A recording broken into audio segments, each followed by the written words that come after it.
18:30 de la tarde, 6:30 en la península ibérica, 5:30 en la Comunidad Canaria. Esto es la redacción abierta de la tarde, porque a partir del próximo lunes, día 28, también habrá una redacción abierta por la mañana. Que lo sepan, a partir de las 12:30 la presentará, la dirigirá un servidor y quedan, desde luego, invitados a vernos. Nuestra programación se amplía y desde las 12:30, repito, y hasta las 2:30, 14:30 de la tarde, estaremos, si ustedes tienen a bien, de nuevo juntos. Esta redacción abierta la dejo en herencia a mi amigo Javier Torres, que seguro que lo hará fenomenal y en cualquier caso mucho mejor que yo. José Javier Esparza, ¿qué tal? ¿Cómo Buenas estás? tardes. Pues se acabarán estas charlas sobre filosofía, arte, en fin. Y nos lo estamos pasando bien, ¿eh? Yo sí. Yo también, y me consta que los espectadores también, porque es muy difícil encontrar un espacio de este tipo hoy en día en la televisión en España. Y son píldoras, porque son media hora como mucho, que José Javier Esparza pues es desde luego un regalo, conocer sus opiniones respecto de temas que trascienden con mucho la actualidad política, la subida del IRPF o en fin, la concertina de la valla de Melilla. Esto es, yo creo, a mí desde luego me interesa más. Desde luego, obviamente no podemos ignorar, y no la ignoramos en ningún caso, la actualidad. Vamos a hablar de actualidad. Hoy me gustaría que hiciéramos un resumen respecto de estos 8 pecados capitales del arte contemporáneo, de los que hemos estado hablando en los últimos días. Hoy haremos, como digo, un resumen, pero antes me gustaría, José Javier, que me dieras tu opinión respecto a lo que ocurrió muy poquitas horas después de que tú y yo habláramos de Venezuela, y que tú me dijeras ayer que solo veías una salida posible en una guerra civil, de una envergadura, en fin, dependería de las circunstancias, pero que en cualquier caso un conflicto armado, pequeño, grande o mediano, pero que eso es la única salida, me decías. Por eso está todo el mundo mirando al ejército ahora. Ayer ya había una disidencia importante por parte de un general. Aquí el problema es que la Guardia, vamos a ver, el ejército bolivariano, sí, el ejército de Venezuela es un ejército desde hace años muy ideologizado, pero es chavista, no necesariamente madurista. Y es un matiz importante porque yo tengo, desde el punto de vista ideológico en general, para la gente de derechas es más fácil decir lo contrario, pero la realidad es que Chávez es una cosa, el chavismo es algo y Maduro es otra cosa, aunque sea chavista. Y Maduro ha creado realmente una especie de bueno, lo que dice Felipe González, de una autocracia, es verdad, es una tiranía, donde el objetivo político ya se ha perdido por completo. Te voy a contar un episodio del que apenas se ha hablado, pero que es muy interesante. El otro día se cesó hace pocas semanas, responsable de los servicios de información bolivarianos, es decir, el jefe del espionaje. El CNI venezolano. ¿Sabes por qué? Porque Maduro creyó que le estaban espiando a él. Y lo que ocurrió fue lo siguiente. Estaba Maduro con una mujer que no era la suya. Salía en un coche, que evidentemente no era el suyo, a escape por Caracas. Y entonces un coche de los servicios secretos le adelantó, le rebasó, y Maduro se asustó y ordenó pararlos y los detuvo a todos, porque pensaba que quería matarle. Eran agentes del Servicio Bolivariano de Inteligencia que está, Sabin se llama, que estaban en una misión que no tenía nada que ver con Maduro, no sabían que Maduro estaba allí, estaba de incógnito, pero la paranoia del sujeto ha llegado a ese extremo, ¿no? Bueno, es que es lo que está pasando en Venezuela. De ver enemigos por todas partes, ¿no? Claro. Ahora está un tal, saben ustedes, se ha autoproclamado presidente de la República, presidente con carácter interino de la República Bolivariana de Venezuela, un tal José Guirao, que es un líder opositor. Guaidó. Nadie dirá nunca bien, nadie dirá bien, excepto Alex Josa, que resulta que es vecino suyo de Canarias. ¿De verdad? Sí, sí, ya lo contaremos otro día. Guaidó. Se ha autoproclamado, como digo, presidente de la República, con carácter interino. Es un tipo al que muy poquitos conocían, a no ser que usted fuera experto en la política venezolana, pues era un tipo desconocido, que iba más allá de los líderes habituales, encarcelados o libres. No sé si sabías que es un masón. Bueno, pero en Hispanoamérica... Es lo habitual, ¿no? Claro, la inmensa mayoría de la élite política, económica, mediática, jurídica, judicial, vamos, en Hispanoamérica son masones. La masonería tiene una importancia enorme en las repúblicas hispanoamericanas desde la independencia. De hecho, en buena medida fue promovida por logias en todas partes. Y además no es ningún secreto, es decir, se fotografían, hacen vídeos en internet. A mí me han llegado fotografías por WhatsApp, un poco como en Francia, ¿no? Donde todo el mundo sabe que, bueno, el Gran Oriente hizo públicamente campaña por Macron en su momento, por Alain Juppé antes. en la masonería, en aquellos lugares que están conformados políticamente por la masonería, no es nada secreto, ni todo el mundo sabe que lo son, y por supuesto comparten los principios ideológicos básicos de la masonería, claro. A mí es una circunstancia que siempre me ha llamado la atención, que en Venezuela no hay una disidencia de tipo conservador o derechista. La disidencia casi en su totalidad, desde luego respecto a líderes concretos no lo sé, pero todos los partidos que forman la oposición al régimen son, y se dicen, de carácter socialdemócrata.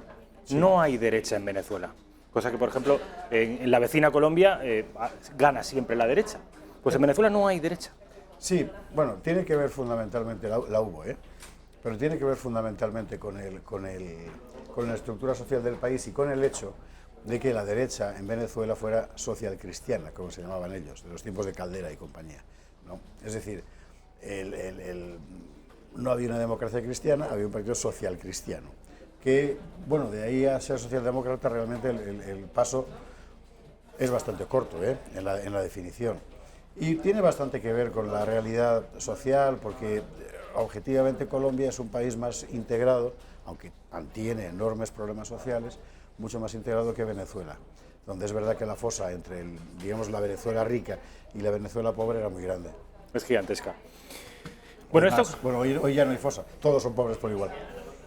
Hablando de fosa, vamos a pasar de tema. Saben ustedes que en estos momentos hay, antes de acabar con el tema venezolano, saben ustedes que están significándose diplomáticamente numerosos países a favor del candidato José Guaidó, así se llama. No nuestro país, sí otros países europeos como Francia y como Alemania, pero no nuestro país. Parece que nuestro presidente ha estado hablando por teléfono con el autoproclamado presidente Guaidó. Ha dicho que tiene que convocar elecciones, es graciosísimo. Tiene bemoles la cosa, que Sánchez le pide al presidente de Venezuela bueno, al presidente oficioso de Venezuela que convoque elecciones. ¿Cómo lo ves? ¿Tú crees que acabaremos? ¿Cómo pueden? En estos momentos hay una incertidumbre total. Puede ocurrir cualquier cosa, incluida una guerra civil en Venezuela. Claro. Carlos Salas lo explicó muy bien a veces en El gato al agua. Ahora mismo hay dos Venezuelas, ¿no? Porque hay dos parlamentos y hay dos presidentes. El presidente Maduro lo es a pesar del parlamento legítimo, y por eso creó un parlamento ilegítimo que es la Asamblea Nacional Bolivariana, creo que se llama así, creo que sí. Sí. No, Asamblea Nacional Constituyente, ANC. La bolivariana es la oficial. Exacto. Y lo que ha hecho la Asamblea Legítima, el Parlamento elegido por los venezolanos, ha sido nombrar ahora a su presidente, que no es que sea ilegítimo, pero evidentemente no es el institucional, es otro presidente interino por definición, utilizando además un artículo de la propia Constitución del chavismo, que prevé el caso de que el Parlamento pueda derrocar al presidente para poner en su lugar otro, que es exactamente lo que han hecho. ¿Y con este panorama qué puede ocurrir? Con cualquier cosa. Puede ocurrir cualquier cosa. De momento Guaidó ha conseguido una cosa fantástica, realmente que deja pensar que esto viene alimentándose desde hace por lo menos semanas, si no meses, que es recabar el apoyo de buena parte del mundo. Desde luego el espaldarazo más importante es el de Estados Unidos, pero el de los vecinos también pesa, ¿no?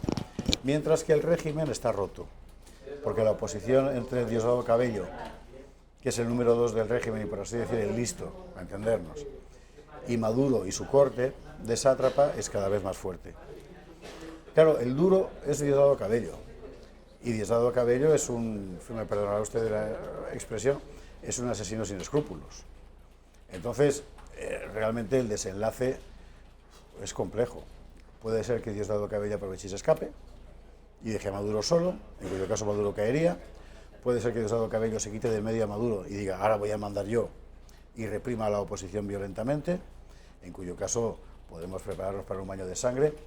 Puede ser que el régimen se descomponga solo si el ejército le empuja. Pero ese ejército impondrá a su vez condiciones a la Asamblea Nacional y a Guaidó. En cualquier caso, parece que es el ejército el que tiene la sartén sobre el mango. Pero sobre todo que tiene las armas en la mano. Esto con respecto a lo que está ocurriendo en Venezuela, que si hay alguna novedad, no se preocupen ustedes, que se la haremos saber. Con respecto al niño Julen, es ya el 11º día o 12º día que estamos sin noticias.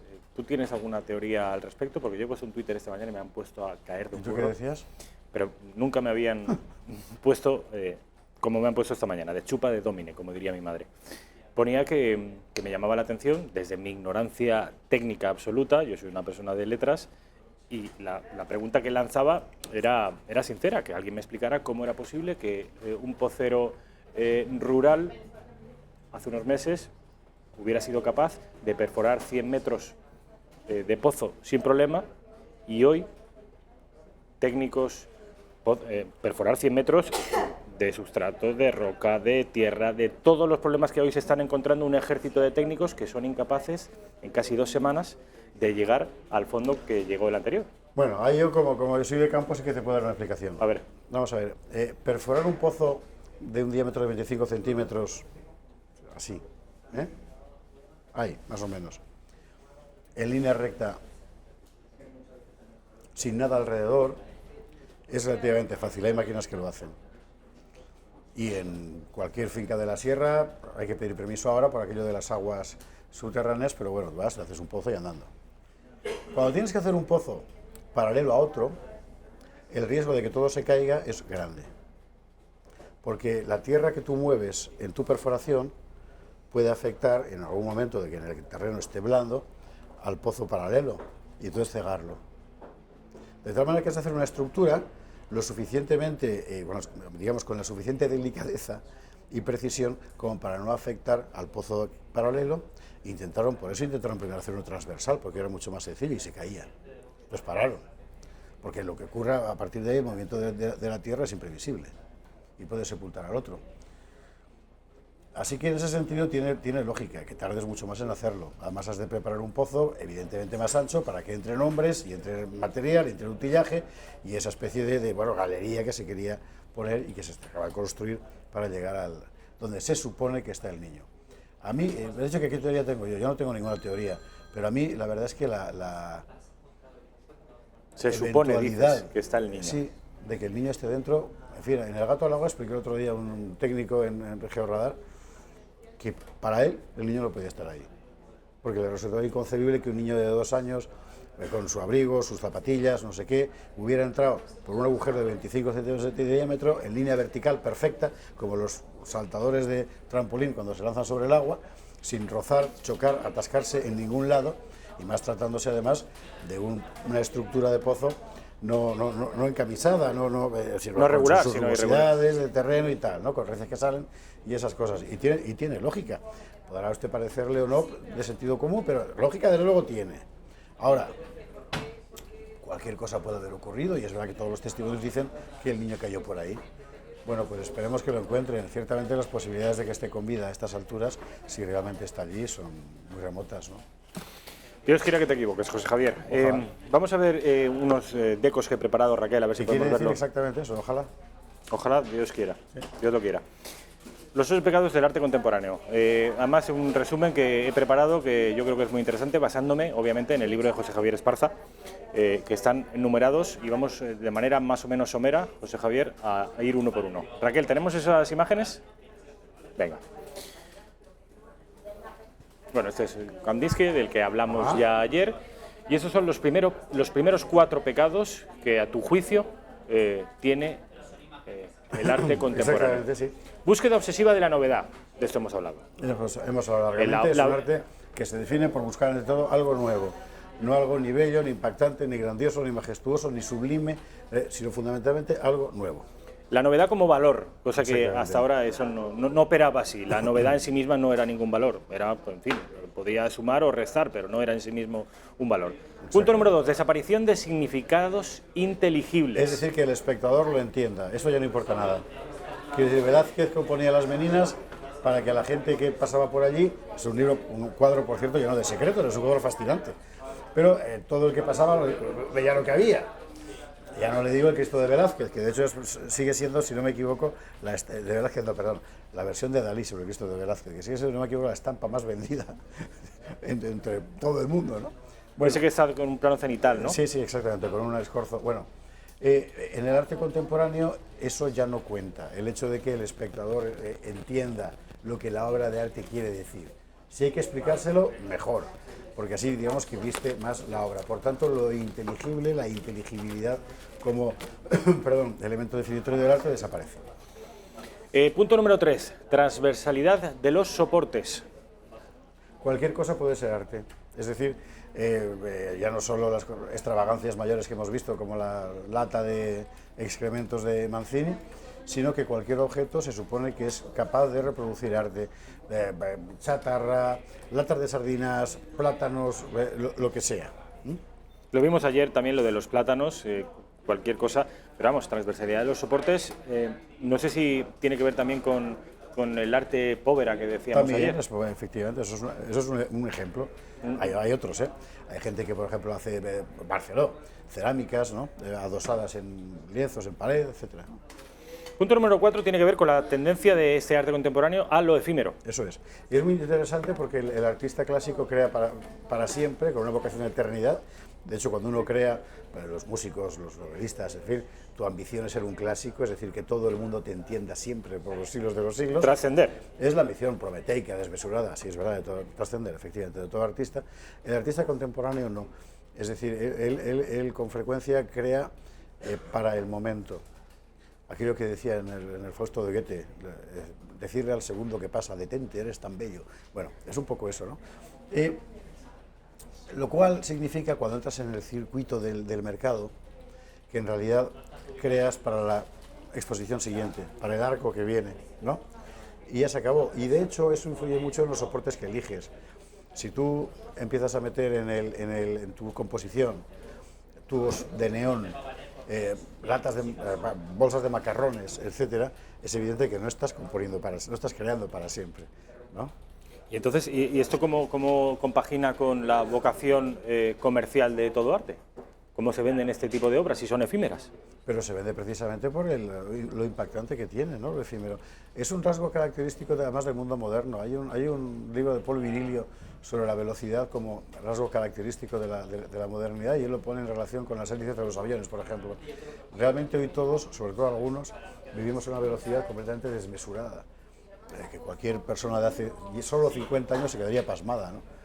Esto llega también al arte, es una expresión de nuestro tiempo. El arte contemporáneo hay que entender que es el arte del siglo de la bomba atómica, de las dos guerras más sangrientas de todos los tiempos, de las revoluciones más sanguinarias de todos los tiempos, de la ingeniería genética y la profanación del secreto de la vida, de la crisis ecológica. El siglo XX es el siglo de todo eso.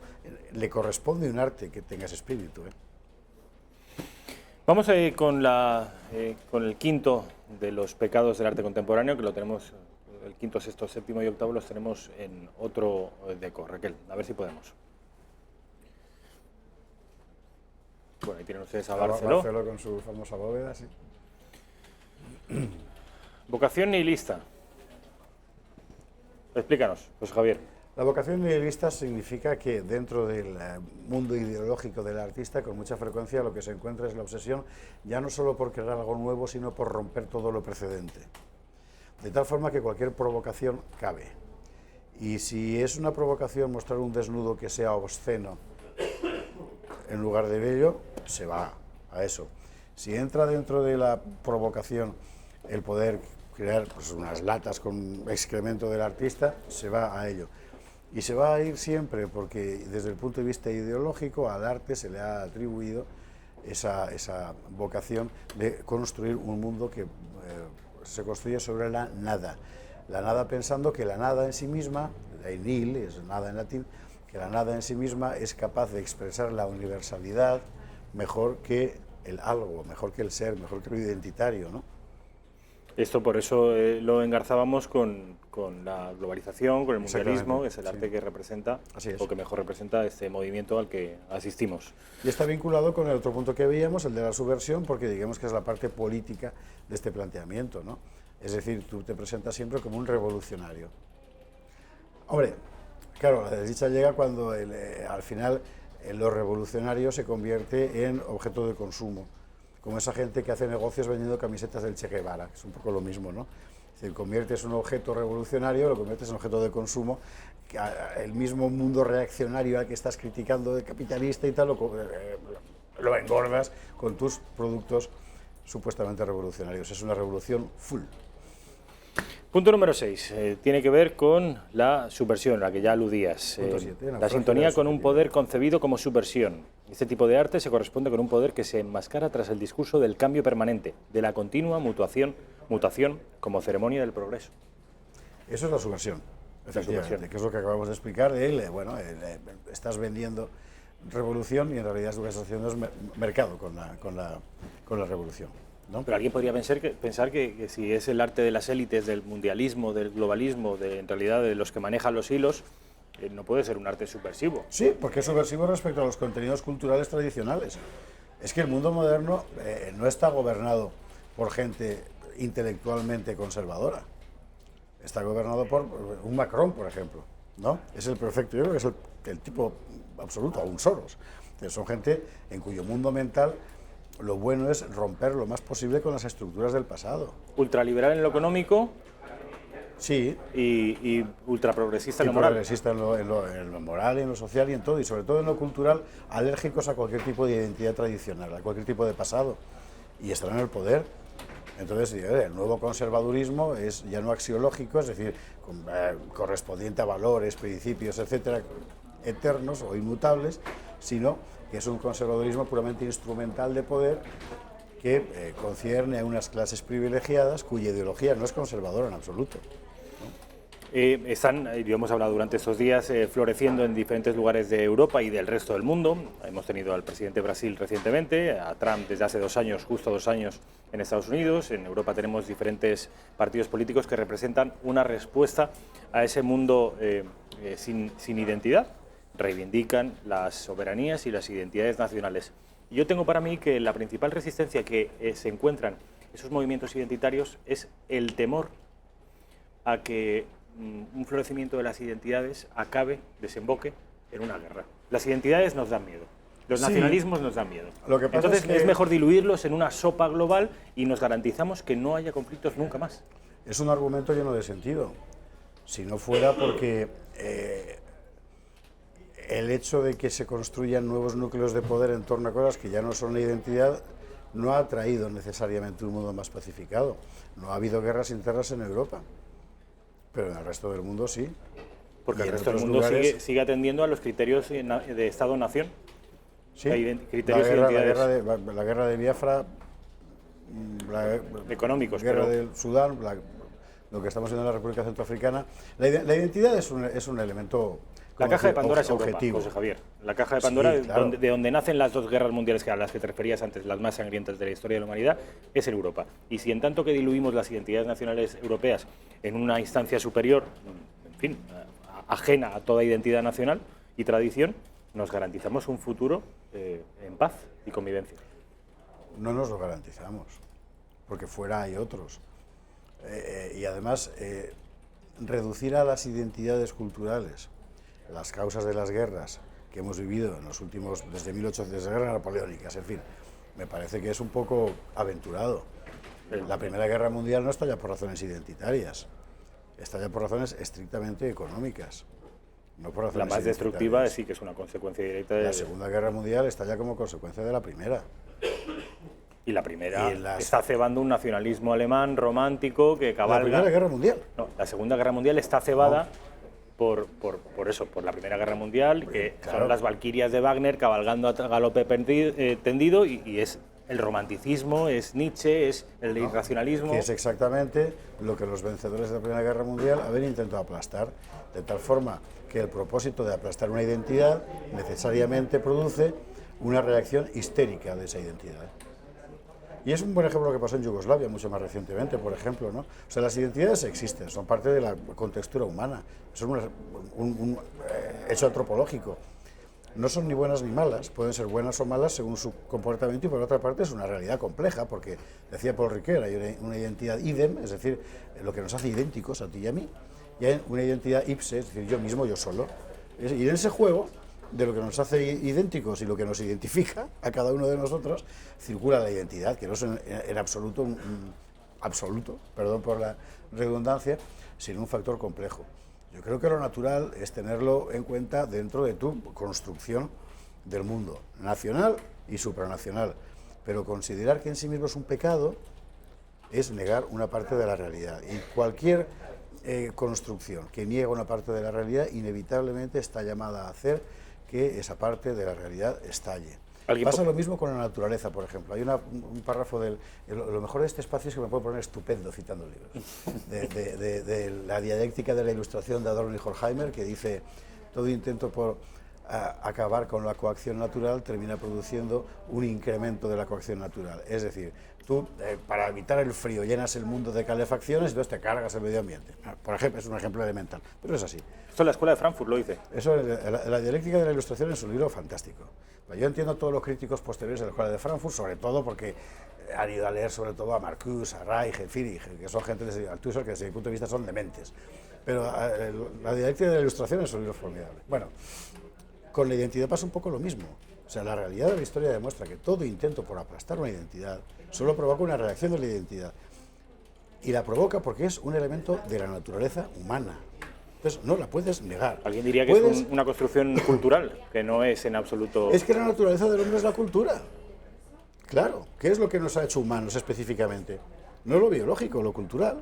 Arnold Gehlen, un antropólogo alemán, lo explicaba precisamente así. La cultura es la naturaleza del hombre. Lo que hace al hombre es ser humano y le diferencia del conjunto de los seres vivos es que crea culturas. Y esas culturas son códigos de interpretación del entorno, en cuya estela se fabrican utensilios, artes, máquinas, civilización. Bueno, es que la cultura es la naturaleza del hombre. Vamos, porque nos queda muy poquito tiempo, a ver si acabamos estos 8 puntos del arte contemporáneo, 8 pecados. El séptimo es el naufragio de la subjetividad. José Javier. Que yo defino como, en el número 7.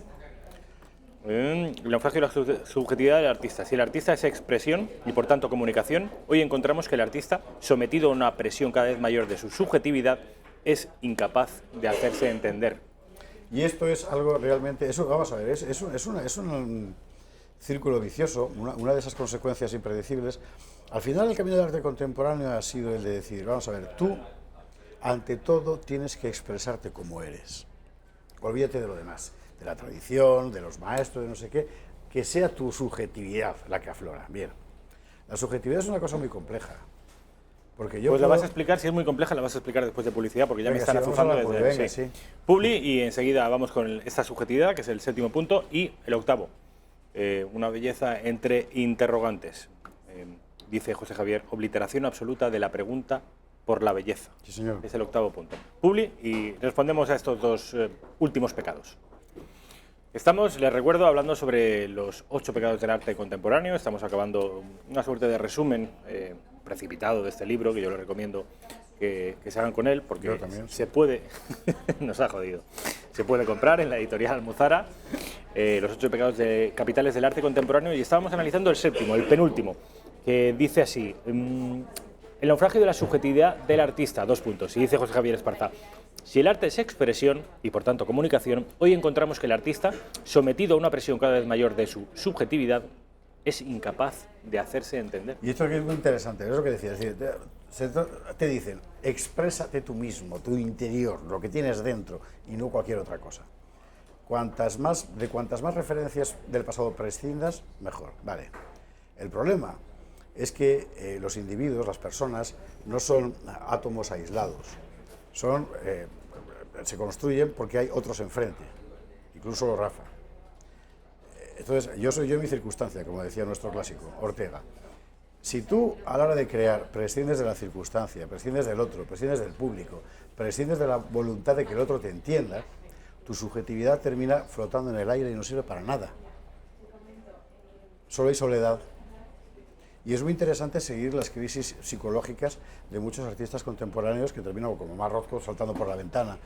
Es decir, al final el mundo de la subjetividad centrada en sí misma es un mundo que no va a ningún lado, salvo el suicidio, que quizás es la máxima expresión de la subjetividad náufraga, ¿no?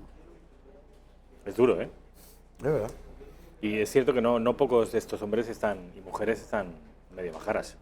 Bueno, pero es natural. En todo genio hay una parte de locura, dicen.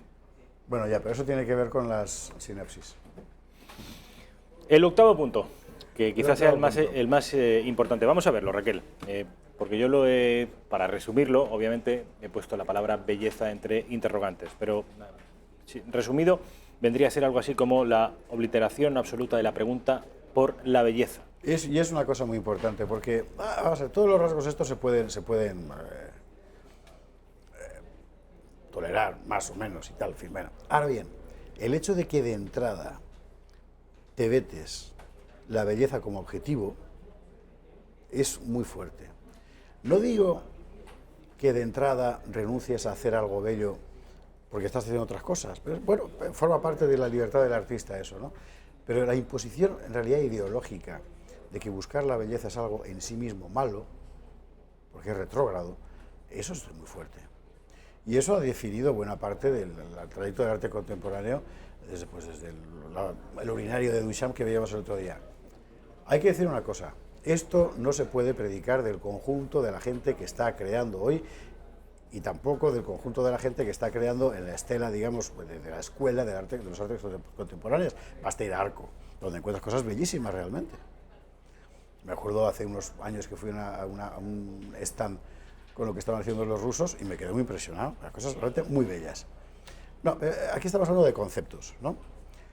Y el hecho de que lo bello sea enteramente secundario o incluso prohibido a la hora de crear, a mí me parece que es un rasgo, en fin, para reflexionar, ¿no? ¿Te atreverías a dar una definición así improvisada del concepto belleza?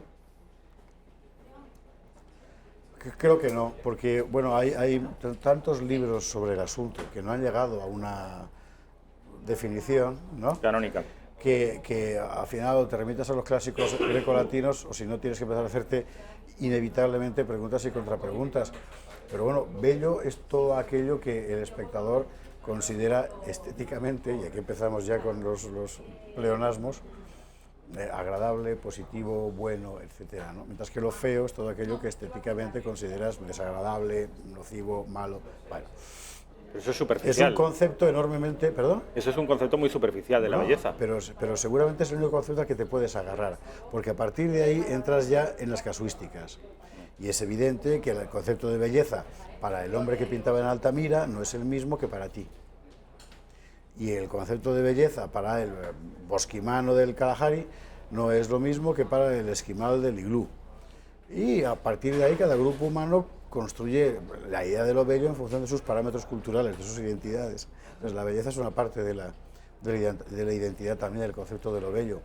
Ahora bien, en líneas generales no es fácil desconocerlo. Hay una escuela, perdón por estas cosas, hay una escuela hay un gran científico del siglo XX, un médico alemán, Konrad Lorenz, que fundó la etología, que es el estudio del comportamiento comparado animal y humano, ¿no? Bueno, y Konrad Lorenz tenía ¿ha visto la foto? Sí, con barbas blancas, con un montón de patitos detrás, en fin, bueno, Konrad Lorenz. Fundó una escuela del Círculo de Altenberg, en Austria, de gente que se dedicaba a aplicar sus teorías sobre la comparación del comportamiento animal y el comportamiento humano a grupos humanos concretos. Y una parte de ella era el estudio sobre la belleza. Así como los animales tienen un reconocimiento innato de lo que para ellos es belleza, fundamentalmente instintiva, que obra sobre feromonas y tal, en el cortejo de las aves acuáticas, por ejemplo, los grupos humanos desarrollan también despliegues de belleza, como el pavo real con sus plumas, ¿no?, en función de sus contextos. Y tú ves lo que despliega como belleza una tribu de Polinesia y normalmente sales zumbando, porque te da miedo, porque son sus códigos culturales. Pero ellos tienen muy claro que eso es belleza. Lo que es común es el concepto. A ti te parece superficial, vale, pero seguramente es la otra parte de la superficie. Tanto el tipo de la Polinesia como tú tenéis claro lo que para vosotros es la belleza y que la belleza existe, aunque le ponéis nombres diferentes. Una última historia. Antes de la Primera Guerra Mundial fue el rey de Siam, hoy Tailandia, a un concierto en Viena con el emperador Francisco José, sus patillas blancas. Bueno. Y pues llega la orquesta, se pone a hacer los instrumentos, ese momento de aparente discordancia plena que hay cuando todos los maestros están afinando sus instrumentos. Niño, niño, niño. Tal. Le parecía una maravilla. Y el rey de Siam se levantó a aplaudir. Y le dijo el emperador Francisco José, a través de su traductor, dice, no, solo es el ensayo. Y dice, Pues me ha parecido impresionante. Luego no le gustó lo que tocaron, que era Strauss y eso. Bueno, muy revelador. Tenía un concepto de la belleza, ¿no? Muy revelador. Y ese último punto es no apartar la belleza, sino la hostilidad hacia la belleza, que exactamente. Dices tú que tiene que ver con una ideología previa que rechaza todo lo bello, pero no acabo de entender qué ideología puede ser. ¿Cuáles son los paradigmas ideológicos de una forma de pensar que rechaza lo hermoso? Son los malos. Cualquier ideología que rechace la tradición como fuente de autoridad a este respecto. Por eso se rechaza el canon. ¿Cuántas veces no habrás leído en los últimos años que tal o cual obra de arte o tal o cual representación musical han sido consideradas fascistas o racistas por un colectivo afroamericano, un colectivo no sé cuántos? ¿Por qué? Porque representan un canon, que es el canon occidental, que es lo que tú y yo entendemos por belleza, pero que el nuevo mundo ideológicamente no puede aceptar. Bueno, hay un libro de Harold Bloom, el canon occidental, que es un clásico que yo aconsejo a todo el mundo, porque se puede estar de acuerdo o no con él, eso de menos, pero Bloom es un erudito, era un erudito descomunal. Y en ese libro hace un recorrido muy simple. ¿Cuáles son los elementos claros del canon occidental? ¿Por qué los occidentales consideramos esto belleza? Lo más importante es lo que la gente de la calle, con formación muy limitada en materia estética, reconoce automáticamente como bello también. Y eso nos lleva a una reflexión muy interesante sobre en qué medida la belleza, el concepto de lo bello, es también parte de nuestra naturaleza, ¿no? Y no una construcción cultural. Exactamente. José Javier Esparza, ha sido un placer. Nos lo hemos pasado bien. Sí, señor. En estas primeras partes de esta redacción abierta. Ya les digo que volveremos a hacerlo, ya veremos cuándo, porque yo a partir de la semana que viene, a partir del lunes, empezaré, ya saben ustedes, con la redacción abierta de la mañana. José Javier, lo dicho, mil gracias. A ti y feliz andadura en la próxima singladura, que yo navegué en esta misma mesa a esas mismas horas durante 3 años. Ya verás. Bueno, pues Está muy bien. Mil gracias, José Javier.